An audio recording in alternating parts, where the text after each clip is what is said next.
নমস্কার বন্ধুরা, আজকে তোমাদের সাথে আমি ফুলকপির রেসিপি শেয়ার করতে চলেছি। এইটা এখন ফুলকপির সিজন নয়, অফ সিজনে এইভাবে একবার রান্না করে দেখো, ফুলকপির স্বাদ পুরো অসাধারণ লাগবে। মনে হবে সিজন এলে বারবার এইরকমভাবেই বানিয়ে খাবো।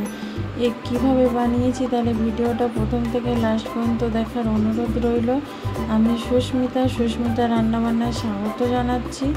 যদি ভালো লেগে থাকে প্লিজ লাইক, কমেন্ট, শেয়ার অবশ্যই করবে। ভালো লাগলে অবশ্যই লাইক তো করবেই। তাহলে বন্ধুরা কী বানিয়েছি, কীভাবে বানিয়েছি এটা চলো দেখে নেওয়া যাক।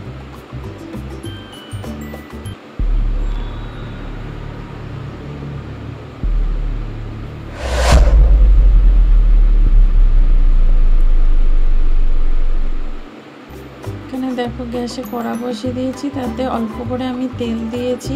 তেলটা গরম হয়ে গেলে ফুলকপিগুলো আমি দিয়ে দেবো। ফুলকপিগুলো একটু ভেজে নেব, নুন হলুদ ছাড়া হালকা করে একটু আমি ভেজে নেব। দেখো ফুলকপিগুলো সব দিয়ে দিলাম। এখন নুন হলুদ কিন্তু কিছু দিইনি। ফুলকপিগুলো মিডিয়াম আছে আমি একটু হালকা করে ভেজে নিচ্ছি। যতক্ষণ এখানে ভাজা হচ্ছে এখানে আমি একটা মশলা তৈরি করছি। এখানে হাফ কাপ আমি দই নিয়েছি, তার মধ্যে দিয়ে দিলাম স্বাদ মতো নুন, যেটা আমাদের রেগুলার নুন, সেই নুন নিয়েছি। তারপরে দিয়ে দিচ্ছি হলুদ, পরিমাণ মতো হলুদ। তারপরে এখানে দিয়ে দেবো ঝালের জন্য লঙ্কার গুঁড়ো, ঝাল লঙ্কার গুঁড়ো দিয়ে দেবো। তারপরে দেব 1 চামচ আমি কাশ্মীরি লঙ্কার গুঁড়ো, এটা জাস্ট কালারের জন্য, তোমরা দিতে পারো নাও দিতে পারো। তারপরে দিয়ে দেবো আমি এখানে জিরে গুঁড়ো। এখানে দিয়ে দিচ্ছি কসৌরি মেথি পাতা, সেটা দিয়ে দিচ্ছি। তারপরে দিয়ে দেবো আমি কিচেন কিং মশলা, যেটা সব রকম মশলা দিয়ে গুঁড়ো করে ভাজা মশলাটা করে রাখা হয়, সেটাই দিয়েছি হাফ চামচ। এবার সব উপকরণগুলো এই দইয়ের সাথে ভালোভাবে মিশিয়ে নেব।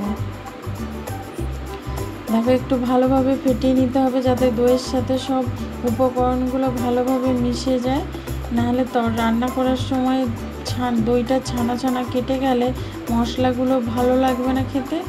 ওই জন্য ভালো করে ফেটিয়ে নিতে হবে দইয়ের সাথে, যাতে মশলাগুলো ভালোভাবে মিশে যায়।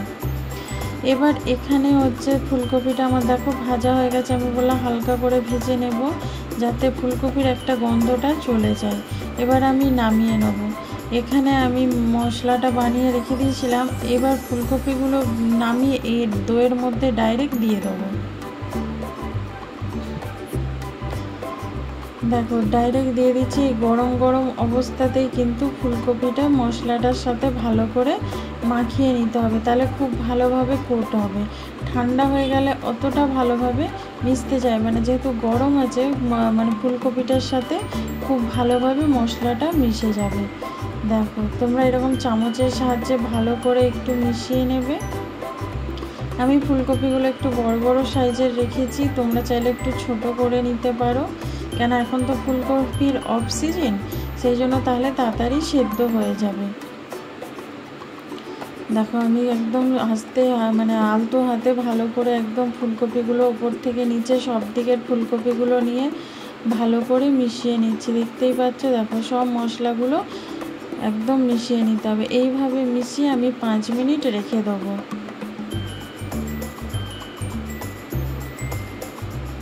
এইভাবে মিশিয়ে আমি 5 মিনিট রেখে দেবো। আবার কড়াতে তেল দিয়েছি, এবার একটু বেশি করেই তেল দিয়েছি। এবার তেলটা গরম হয়ে গেলে এর মধ্যে আলু দিয়ে দিচ্ছি। বন্ধুরা তোমরা চাইলে শুধু ফুলকপির তরকারিও করতে পারো, তো আমাদের বাড়ির সবাই একটু আলু পছন্দ করে, সেজন্য তরকারিতে আলু না দিলে হবে না। আমি এখানে 2টো আলুকে ছোট ছোট করে কেটে নিয়েছি, নিয়ে এবার ভেজে নিচ্ছি। এখানে আলুটা কিন্তু আমি নুন হলুদ দিয়ে ভাজবো। প্রথমে অল্প করে নুন দেব, তারপরে একটু হলুদ দিয়ে আলুটা আমি ভেজে নেব। আলুটা কিন্তু আমি চাপা দিয়ে ভাজবো, যাতে ভাজাটা খুব ভালো হয় আর তাড়াতাড়ি সেদ্ধও হয়ে যায়। দেখো নুন হলুদ দিয়ে ভালো করে আমি মিশিয়ে নিচ্ছি। এটা কিন্তু একবারেই আমি রান্নাটা করে নেব, আলাদা আলাদা করে কিচ্ছু করতে লাগবে না। এবার চাপাটা খুলে তোমাদের দেখিয়ে দিচ্ছি। দেখো আলুটা হালকা হালকা ভাজা হয়ে গেছে, দেখতেই পাচ্ছ কালারটা কত সুন্দর এসেছে। এবার এর মধ্যে দিয়ে দিচ্ছি একটা বড় সাইজের পেঁয়াজ কুচি। দেখো পেঁয়াজ কুচি আমি এখানে দিয়ে দিলাম, দিয়ে এবার আলুটার সাথে পেঁয়াজটাকে ভেজে নেব। বন্ধুরা এইভাবে করে দেখবে, তাতে পেঁয়াজ ভাজার তেলেতে আলুটা ভাজলে স্বাদটাও খুব সুন্দর হয়। আর এটা একবারেই রান্নাটা কমপ্লিট হয়ে যাবে, আলাদা করে মশলা কষে আবার তাতে আলু ফুলকপি দাও এরকম করার কোনো দরকার নেই। একবার অবশ্যই তোমরা এইভাবে বানিয়ে দেখো, কেমন লাগলো আমাকে কমেন্ট করে কিন্তু জানাবে। আমি আবার চাপা দিয়ে দেবো একটু, তারপরে চাপাটা খুলে আবার দেখাচ্ছি। দেখো এখানে আলুটাও খুব সুন্দর ভাজা হয়ে গেছে, পেঁয়াজগুলোও ভাজা হয়ে গেছে, পেঁয়াজগুলো ভাজা হয়ে একদম নরম হয়ে গেছে। এবার এর মধ্যে দিয়ে দিচ্ছি আমি আদা রসুন বাটা,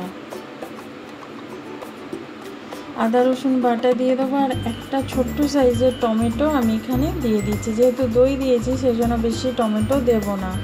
দিয়ে এবার মিডিয়াম আঁচ করে ভালো করে এটাকে মশলাটাকে কষিয়ে নেবো।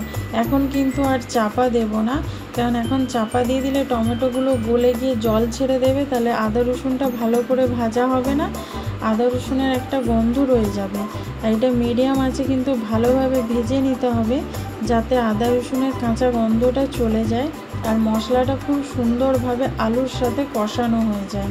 সেই জন্য আর আমি এখন চাপা দিচ্ছি না, আমি মিডিয়াম আঁচে কিন্তু মশলাটা একদম ভালোভাবে কষিয়ে নেব। দেখো একটু সময় ধরে নিয়ে এটাকে কষাতে হবে, আমি এখানে কাটছি না, তোমাদের পুরো দেখাচ্ছি। দেখো এখানে মশলাটা কষাতে কষাতে কত সুন্দর কষানো হয়ে গেছে, দেখতেই পাচ্ছ সব একদম ভাজা হয়ে গেছে, টমেটোগুলোও গলে গেছে খুব ভালোভাবে। এবার দিয়ে দিচ্ছি যে ফুলকপিটা আমি মশলার সাথে মাখিয়ে রেখেছিলাম, সেইটা এখানে দিয়ে দিচ্ছি। দেখো দই সমেত সব মশলাটা আমি দিয়ে দেবো, দিয়ে এবার লো আঁচে ভালো করে ফুলকপিটা মানে কষিয়ে নিতে হবে, ভালো করে মশলার সাথে কষাতে হবে। দেখো এটা কিন্তু ভালোভাবে মশলাটা কষাতে হবে, এটাও কিন্তু চাপা দিয়ে দিয়ে রান্নাটা করে নিতে হবে। এই চাপা দিয়ে দিয়ে রান্না করার না স্বাদটাই কিন্তু খুব সুন্দর হয়। তোমরা দেখবে ভাপেতে একদম মানে কম আছে, খুব দম দিয়ে রান্নাগুলোর না স্বাদটা কিন্তু খুব সুন্দর আসে। দেখো আবার আমি চাপা দিয়ে দিচ্ছি, চাপা খুলে তোমাদেরকে দেখাচ্ছি। দেখো খুব সুন্দর মশলাটা কষানো হয়ে গেছে। আমি কিন্তু এইভাবে 2-3 বার মশলা মানে চাপা খুলে কিন্তু নাড়িয়ে দিয়েছিলাম। আমার এইটা মশলাটা কষাতে সময় লেগেছে 7 থেকে 8 মিনিট, যেহেতু চাপা দিয়েছি আবার খুলে কষিয়েছি, সেই জন্য আমার এরকমভাবে সময়টা লেগেছে। দেখতেই পাচ্ছ কত সুন্দর একদম মশলাটা সব কিছুর সাথে কষানো হয়ে গিয়ে আলু ফুলকপির গায়ে একদম লেগে গেছে। এবার এখানে অল্প করে আমি জল দেব।